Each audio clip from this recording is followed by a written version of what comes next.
70대라고는 믿을 수 없는 힘이 느껴지는 그의 손이 제 등을 쓰다듬고 있었습니다. 저를 아껴주듯이 말이죠. 제가 지금껏 느끼지 못했던 존중과 사랑이 담긴 것이었습니다. 젊은 시절에는 느낄 수 없던 그때보다 나이가 든 지금에 와서야 느낄 수 있는 아름다운 것이었죠. 그의 입술이 제 이마에 닿았을 때 몸 전체에 전율이 일었습니다. 저는 너무 행복했고 순간 저의 마음속 방어벽이 모두 무너졌어요. 그에게 완전히 저를 맡겼죠. 그와 단둘이 있는 지금 이 순간이 너무 행복했습니다. 이런 만남까지 우리는 오랜 시간이 걸렸습니다. 그 시간 동안 어떤 일이 있었는지 궁금하지 않으신가요? 이야기 시작하기 전 좋아요와 구독, 알림 설정 눌러주시고 댓글 남겨주시면 여러분에게 큰 행운이 찾아갈 거예요. 저는 64세 김혜정입니다. 전기장판 위에 앉아 창밖을 바라보는 저의 모습이 창에 비칩니다. 이제는 혼자라는 게 어색하지도 않아요. 18년이란 세월이 지났으니까요. 더 이상 누군가를 그리워하지도 않습니다. 그런 감정은 오래전에 사라졌죠. 오늘도 아침에 일어나 커피 한 잔을 내려 마시고 피아노 앞에 앉았습니다. 손가락은 건반 위를 오가며 베토벤의 월광 소나타를 연주하고 있어요. 예전엔 학원을 운영했지만 지금은 그저 제 마음을 달래는 일상의 한 부분이 됐습니다. 음표들이 제 손끝에서 흘러나와 이 작은 방 안을 가득 채웁니다. 창문 너머로 보이는 하늘은 흐려져 있어요. 겨울비가 내릴 것 같은 그런 날씨죠. 사람들은 이런 날 혼자 있는 것이 쓸쓸하다고 말하지만 저는 이제 익숙해졌습니다. 혼자만의 시간, 혼자만의 공간, 그리고 혼자만의 침묵. 전화벨이 울리자 제 손가락이 건반 위에서 멈췄어요. 성당 봉사활동에서 만난 정자매님이었습니다. 혜정 씨, 어제 이야기했던 분 연락처 보내드릴게요. 박도연 이사님이라고 우리 재단에서 일하시는 분이에요. 순간 가슴이 덜컥 내려앉았습니다. 이런 통화는 수없이 거절해 왔는데 왜 이번엔 그럴 수 없었는지 모르겠어요. 아니, 괜찮아요. 제가 그런 거 내키지 않으시더라도 한번 만나보세요. 회사 회장이었지만 지금은 봉사만 하신대요. 말씀이 조용하고 참 고우신 분이에요. 전화를 끊고 창밖을 바라봤습니다. 빗방울이 유리창에 맺히기 시작했어요. 제 모습이 그 빗방울에 조금씩 일그러지고 있었죠. 64년을 살아오면서 많은 것을 배웠습니다. 특히 남편의 외도로 이혼한 후엔 사람을 쉽게 믿지 않는 법을 배웠어요. 옷장 문을 열고 오래된 사진첩을 꺼냈습니다. 첫 페이지에는 결혼식 날의 제 모습이 있었어요. 하얀 웨딩드레스를 입고 환하게 웃고 있었죠. 그땐 정말 행복할 거라고 믿었습니다. 하지만 그 믿음은 오래가지 못했어요. 손가락으로 사진 위를 쓸어내렸습니다. 다시 누군가를 만난다는 것. 그것이 가능할까요? 나이가 들수록 변하는 두려운 법입니다. 지금의 이 고요함, 이 익숙함을 깨뜨리는 일이 과연 옳은 걸까? 그런 생각이 들었어요. 하지만 때로는 마음속 깊은 곳에서 외로움이 올라올 때가 있습니다. 특히 밤이 깊어 모든 것이 조용해질 때면 제 심장 소리가 너무 크게 들려요. 그 소리가 외로움을 더 크게 만드는 것 같았습니다. 제 손에는 정자매님이 보내준 박도연 이사의 연락처가 들려 있었어요. 전화번호 위로 엄지손가락이 맴돌았습니다. 과연 전화를 걸어볼까? 아니면 그냥 지워버릴까? 어떤 선택이 맞는 걸까요? 피아노 앞으로 돌아와 다시 건반 위에 손을 올렸습니다. 하지만 이번엔 다른 곡을 연주했어요. 조금 더 밝은 희망이 담긴 멜로디였죠.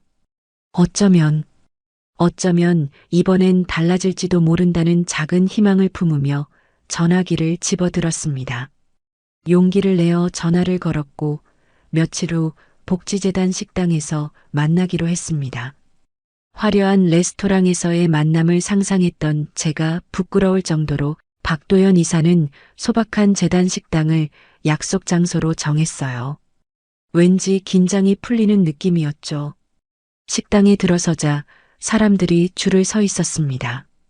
어디서부터 줄을 서야 할지 두리번거리고 있는데 키가 큰 남성이 다가왔어요. 정자매님의 설명대로 품위 있는 외모에 조용한 분위기를 풍기는 사람이었습니다. 김혜정 선생님이시죠? 박도연입니다. 그의 목소리는 낮고 부드러웠어요. 처음 보는 사람인데도 오래 알았던 것처럼 친근하게 느껴졌습니다. 평범한 회색 셔츠에 검은색 바지를 입은 모습이었죠. 그런데 참 이상해요. 간결한 옷차림인데도 왠지 품격이 느껴졌습니다. 네, 맞아요. 반갑습니다. 식판을 들고 함께 줄을 섰어요. 앞 사람들이 음식을 받는 모습을 보니 오늘 메뉴는 나물밥과 된장국, 그리고 몇 가지 반찬이었습니다. 고급 음식점에서의 만남을 기대했던 제 마음이 살짝 허탈해졌어요. 하지만 이상하게도 그 허탈함이 오래가지 않았습니다. 김 선생님, 오늘 메뉴는 나물밥인데 고추장 괜찮으세요? 박도연 이사가 제게 물었어요. 음식을 받는 순간에도 제 취향을 물어보는 그 배려심이 마음에 와닿았습니다. 아마 많은 사람들을 대하면서 얻은 섬세함이겠죠. 네, 괜찮아요. 저는 매운 것도 잘 먹는 편이에요. 테이블에 앉아 식사를 하는 동안 박도연 이사의 말투와 행동을 유심히 살펴봤습니다. 말은 많지 않았지만 그가 하는 말 한마디 한마디가 깊이 있었어요. 마치 조미료 없이도 진하게 우러난 국물처럼 말이죠. 선생님께서는 피아노를 가르치셨다고 들었습니다. 음악이 있는 삶은 아름다울 것 같네요. 그의 눈빛이 깊었습니다. 질문하는 방식도 특별했어요. 단순히 제 직업을 확인하는 것이 아니라 그 직업 속에서 제 삶의 의미를 찾아주려는 듯 했죠. 네, 30년 넘게 학원을 운영했어요. 지금은 그만뒀지만 여전히 피아노는 제 삶의 큰 부분이에요. 혹시 언젠가 연주해 주실 수 있을까요? 바흐의 골드베르크 변주곡이 특히 좋아요. 제 눈이 커졌습니다. 76세의 남성이 바흐의 골드베르크 변주곡을 알고 있다니요. 그것도 단순히 아는 수준이 아니라 좋아한다니. 뭔가 다른 사람이란 느낌이 확실히 들었어요. 좋아요. 기회가 되면 꼭 연주해 드릴게요. 식사를 마치고 재단 정원을 거닐었습니다. 초겨울의 바람이 쌀쌀했지만 박도연 이사와 나누는 대화는 따뜻했어요.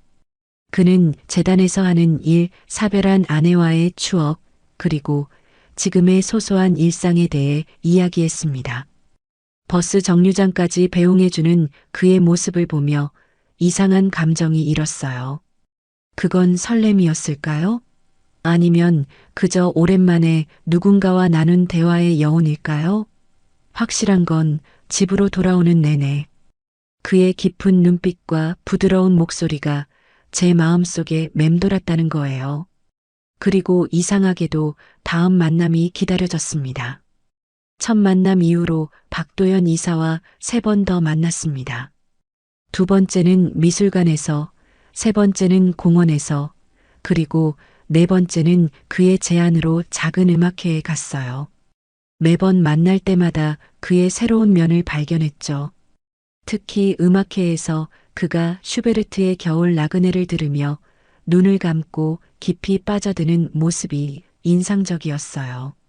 남자가 예술에 그렇게 진심으로 빠져드는 모습은 오랜만에 보는 광경이었습니다. 그날 저녁 음악회가 끝나고 조용한 찻집에 앉았어요. 창밖으로 내리는 눈을 바라보며 따뜻한 차를 마시는데 박도연 이사가 조심스럽게 말을 꺼냈습니다. 김 선생님, 솔직히 말씀드려도 될까요? 제 마음이 살짝 긴장됐어요.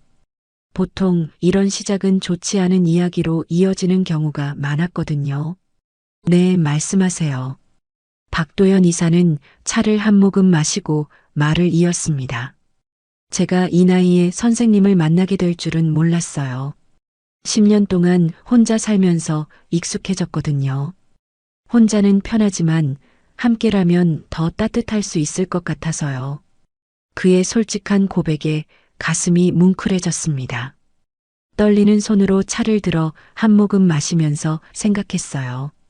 그의 말은 청혼이 아니었지만 앞으로의 방향성을 제시하는 것이었습니다. 나도 같은 마음일까? 정말 이 사람과 함께하고 싶은 걸까? 저도 비슷한 마음이에요. 하지만 쉽게 결정할 수 있는 일이 아니라서요. 며칠 동안 고민했습니다. 밤마다 천장을 바라보며 박도연 이사와의 만남을 되새겼어요. 그의 부드러운 미소, 깊은 눈빛, 어그리고 무엇보다 제 말을 진심으로 들어주는 태도가 마음에 남았습니다. 하지만 이 나이에 다시 누군가를 믿는다는 건 두려운 일이었어요. 18년 전의 상처가 아직 완전히 아물지 않은 것 같았죠. 결국 딸에게 상담하기로 했습니다. 주말에 딸의 집에 방문했어요. 차를 마시며 조심스럽게 이야기를 꺼냈죠. 수진아, 엄마가 만나는 사람이 있어. 딸의 표정이 순간 굳어졌습니다. 제 말이 끝나기도 전에 그녀의 눈에서 불신이 느껴졌어요. 엄마, 이제 와서 재혼? 난 그 사람도 못 믿겠어요. 아빠처럼 될 수도 있잖아요. 딸의 차가운 반응에 가슴이 찢어지는 듯 했습니다.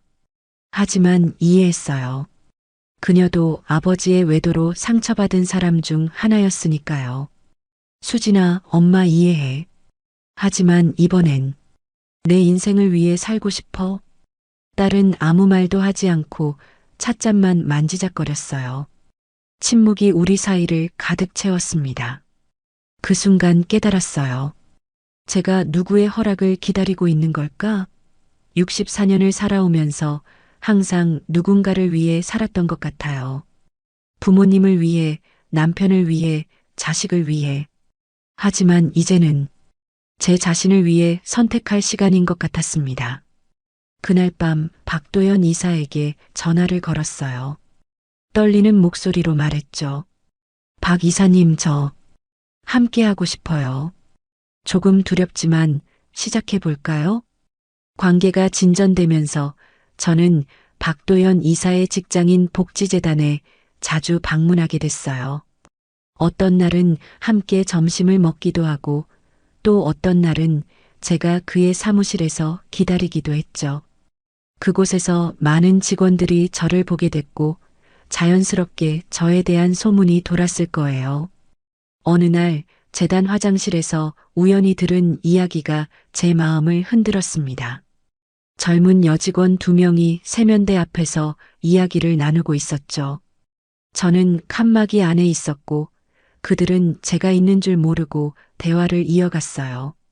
그 피아노 선생님, 박 이사님이랑 진지하게 만나시는 것 같던데. 에이, 그러게.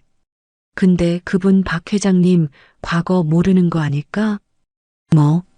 어떤 거? 박 회장님 한때 회사 사람들 울리기로 유명했죠. 그분 성격 한번 무서웠다니까요. 우리 이모부가 그 회사 다녔거든. 한 번은 화장실 문이 열리며 그들의 대화가 끊겼습니다. 하지만 이미 제 귀에 들어온 말들은 지워지지 않았어요. 박도연, 정말 무서운 사람이었을까? 지금까지 본 그의 모습과는 너무나 달랐습니다. 그날 이후로 미묘하게 거리를 두게 됐어요. 전화가 와도 조금 늦게 받고 만남도 약간 미루는 식으로요. 제 마음의 변화를 눈치챘는지 박도연 이사는 어느 날 자신의 아파트로 저를 초대했습니다. 오늘은 제가 직접 요리해 볼게요. 별로 기대는 마세요. 그의 집은 생각보다 소박했어요. 넓고 호화로운 집을 상상했는데 오래된 아파트였죠. 정갈하게 정리된 거실에는 책이 많았고 피아노도 한 대 놓여 있었습니다.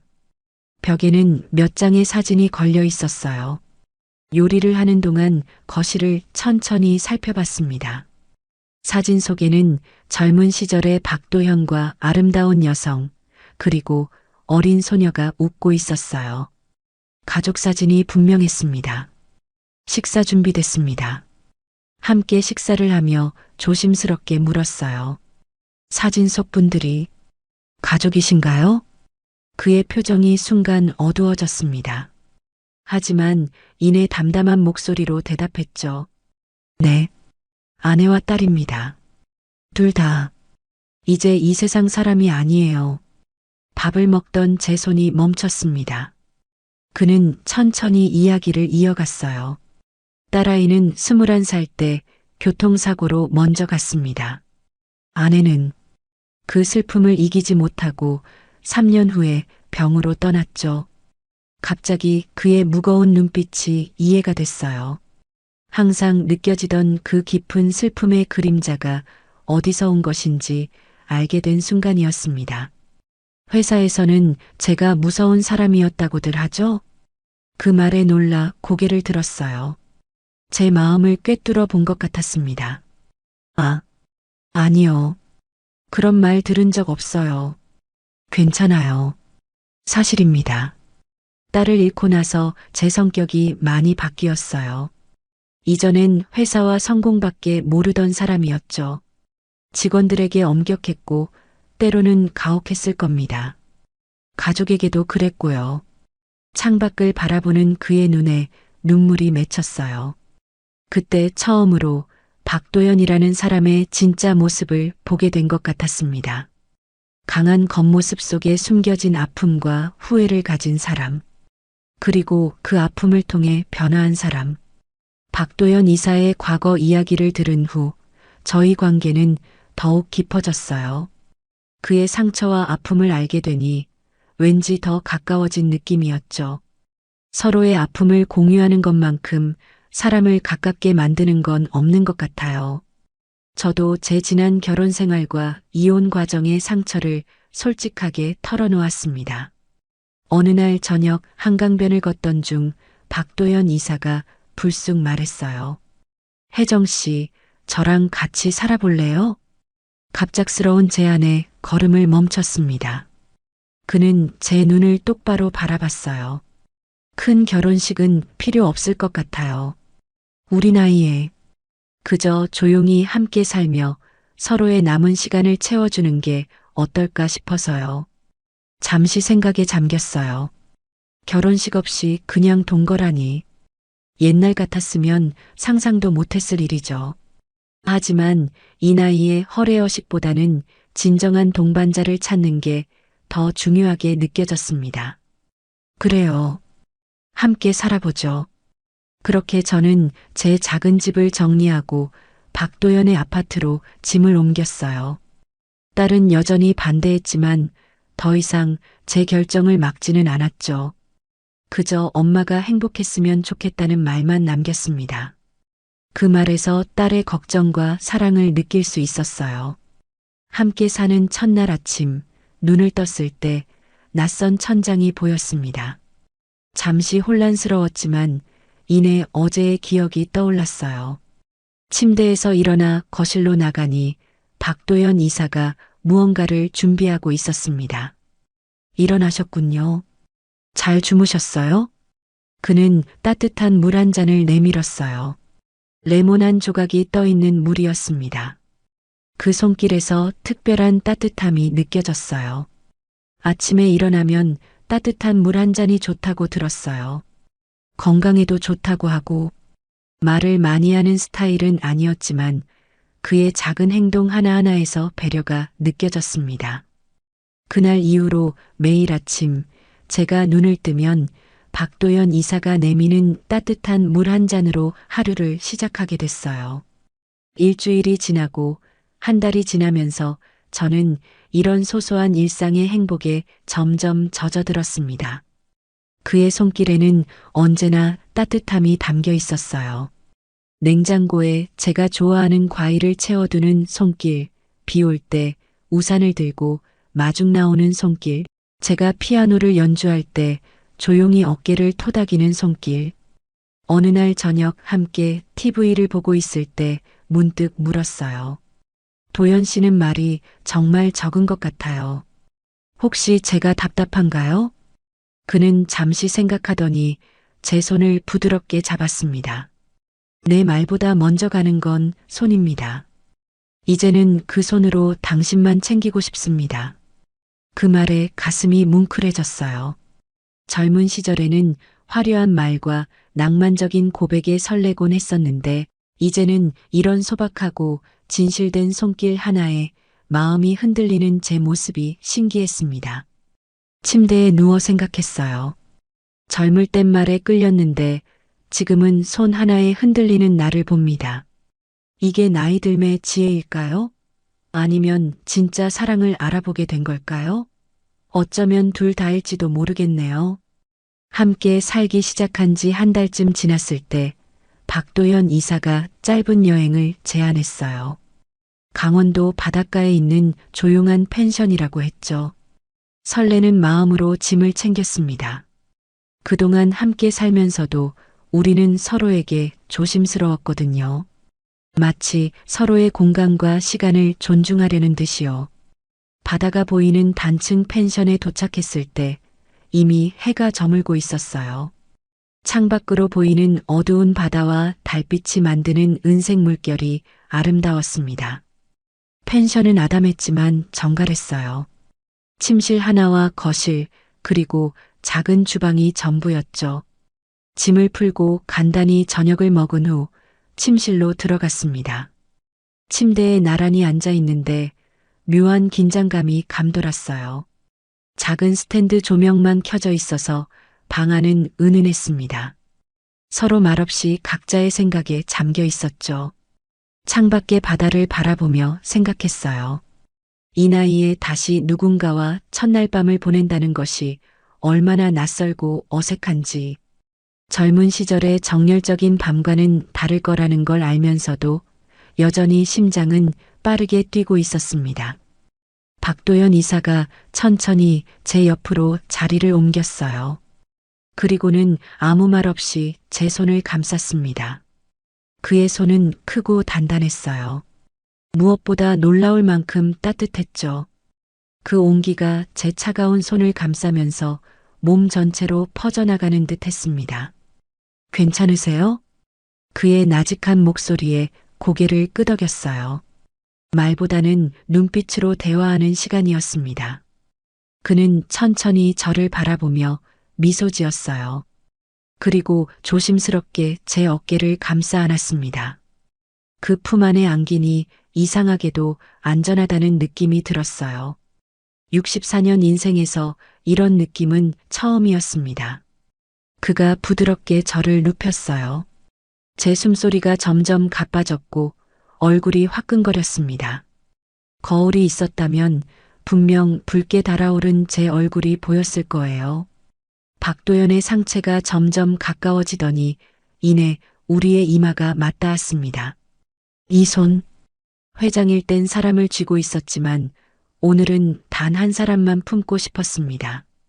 그의 진심 어린 고백에 가슴이 떨렸어요. 제 손이 자연스럽게 그의 가슴으로 향했습니다. 76세라고 믿기 힘든 단단한 가슴이었어요. 아마도 오랜 시간 꾸준히 운동해 온 결과겠죠. 그의 품에 완전히 안겼을 때 더 이상 말이 필요하지 않았습니다. 재혼한 첫날 밤 70대 남편이 보여준 크기. 그건 단지 몸의 크기가 아니었어요. 마음의 깊이, 품의 넓이, 손의 감촉. 나는 그에게 완전히 안겼습니다. 젊은 시절의 정열적인 밤과는 달랐지만 그보다 더 깊고 따뜻한 감정이 우리 사이를 채웠어요. 그의 입술이 제 이마에 닿았을 때 몸 전체에 전율이 흘렀습니다. 이어서 눈, 코, 그리고 마침내 입술에 닿았을 때는 모든 생각이 사라졌어요. 오직 지금 이 순간만 존재했습니다. 어느새 그의 손이 제 등을 쓰다듬고 있었어요. 천천히 조심스럽게 마치 귀한 보물을 다루듯이요. 그 손길에 몸이 녹아내리는 듯 했습니다. 처음 느껴보는 감각이었어요. 욕망보다는 존중과 사랑이 담긴 터치, 그것이 저를 더 깊은 곳으로 이끌었어요. 당신은 아름다워요. 나지막한 그의 말에 눈물이 핑 돌았습니다. 오래도록 듣지 못했던 말이었거든요. 그 순간 모든 방어벽이 무너지고 저는 완전히 그에게 저를 맡겼어요. 조용한 밤 욕망보다 더 뜨거운 감정이 천천히 흘러갔습니다. 그리고 그의 품에 완전히 안긴 채 나도 모르게 속삭였어요. 나도 모르게 다리가 풀렸어요. 그날 밤 저는 진정한 의미의 사랑을 알게 되었습니다. 아침 햇살이 창틈으로 비집고 들어왔을 때 저는 천천히 눈을 떴습니다. 낯선 천장을 바라보며 잠시 혼란스러웠지만 옆에서 느껴지는 따뜻한 온기에 곧 어젯밤의 기억이 선명하게 떠올랐어요. 조심스럽게 고개를 돌려 박도연의 얼굴을 바라봤습니다. 깊은 잠에 빠진 그의 표정은 평화로웠어요. 주름 사이로 보이는 소년 같은 모습이 어쩐지 사랑스럽게 느껴졌습니다. 침대에서 조용히 일어나 창가로 걸어갔어요. 커튼을 살짝 걷자 푸른 바다가 눈앞에 펼쳐졌습니다. 바다는 어제보다 더 푸르고 깊었어요. 마치 제 마음처럼요. 저는 한참 동안 바다를 바라보며 생각에 잠겼습니다. 무언가가 달라졌어요. 제 안에서 깊은 변화가 일어나고 있었죠. 펜션 거실에 있는 전신 거울 앞에 섰습니다. 거울 속에 비친 제 모습이 낯설게 느껴졌어요. 평소와 같은 얼굴인데 어딘가 다른 것 같았습니다. 어쩌면 눈빛이 달라진 걸까요? 아니면 입가에 맴도는 미소 때문일까요? 손으로 얼굴을 만져보며 중얼거렸어요. 이 나이에 이렇게 예뻐 보일 줄이야. 어젯밤 이후로 제 안에서 무언가 다시 깨어난 듯 했습니다. 오랫동안 잊고 있었던 여성으로서의 감각, 사랑받는 사람으로서의 자신감, 그리고 삶에 대한 설렘. 그 모든 것들이 다시 피어나고 있었어요. 제 머릿속은 복잡한 생각들로 가득했습니다.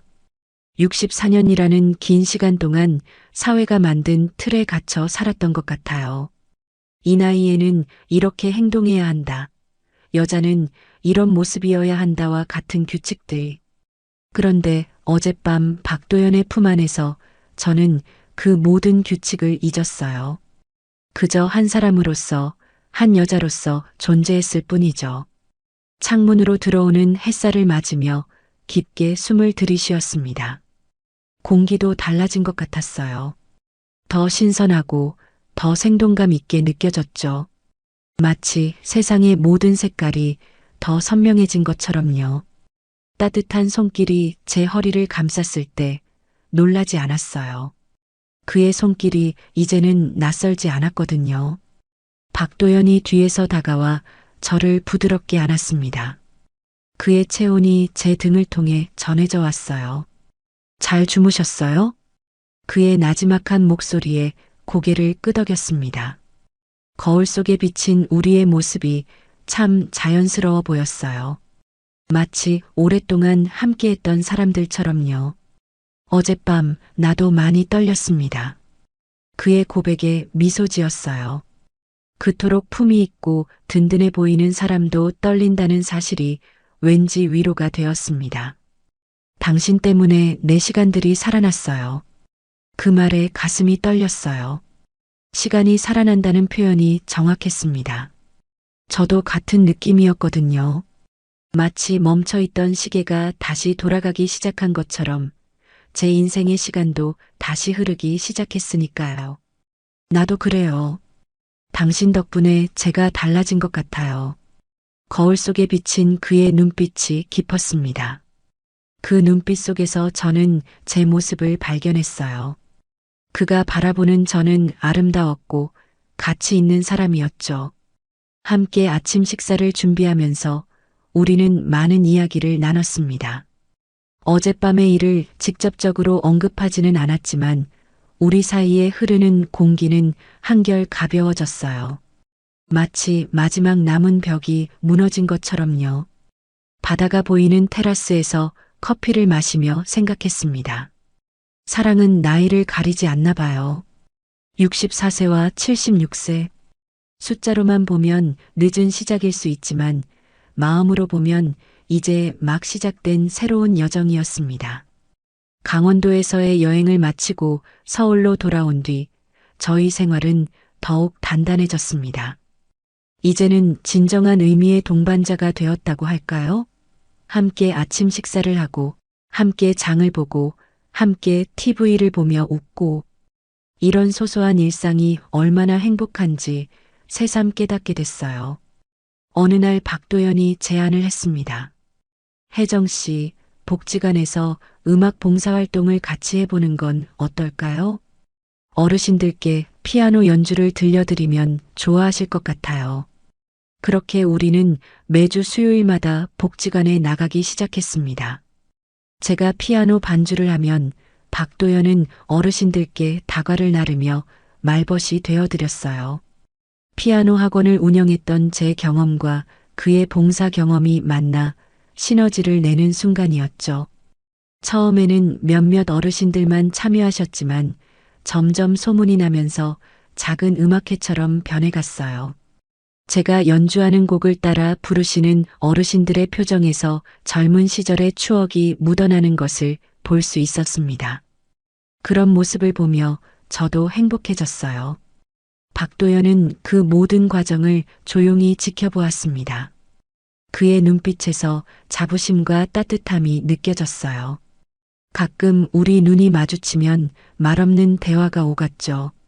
당신이 참 좋다는 메시지가 담긴 눈빛이었습니다. 봉사활동을 시작한 지 석 달째 되던 날, 특별한 음악회를 준비했어요. 어르신들의 요청으로 제가 솔로 피아노 연주를 하기로 했거든요. 연습을 많이 했답니다. 그날만큼은 봉사가 아닌 진짜 음악가가 된 기분이었어요. 마지막 곡으로 쇼팽의 녹턴을 연주했습니다. 건반 위에서 춤추는 제 손가락에 모든 감정을 담았어요. 오랜 시간 혼자였던 외로움, 박도연을 만나 느낀 설렘, 그리고 지금의 충만한 행복까지 모든 감정이 음표를 타고 흘러나갔습니다. 연주가 끝나고 어르신들의 박수 소리가 복지관을 가득 채웠어요. 몇몇 분들은 눈물을 훔치기도 하셨죠. 그 순간 제 눈에도 눈물이 고였습니다. 오랜만에 느껴보는 성취감이었어요. 모든 일정이 끝나고 복지관을 나서는데 박도연이 조용히 제 손을 잡았습니다. 차가워진 제 손을 그의 큰 손이 따뜻하게 감쌌어요. 오늘 연주 정말 아름다웠습니다. 고개를 끄덕이며 미소 지었어요. 그의 칭찬이 제 마음을 가득 채웠습니다. 혜정 씨를 만나기 전에는 제 삶이 의미 없이 흘러가는 것 같았어요. 하지만 지금은 달라요. 그의 진지한 눈빛에 가슴이 떨렸습니다. 이 손, 이제는 정확한 시간마다 당신에게만 도착할 겁니다. 그 말의 의미를 곰곰이 생각해 봤어요. 그의 손은 언제나 필요한 순간에 제게 닿았습니다. 아침에 눈을 뜰 때, 힘든 일이 있을 때, 기쁠 때, 슬플 때, 그의 손은 항상 제게 도착했죠. 마치 약속된 시간에 배달되는 선물처럼요.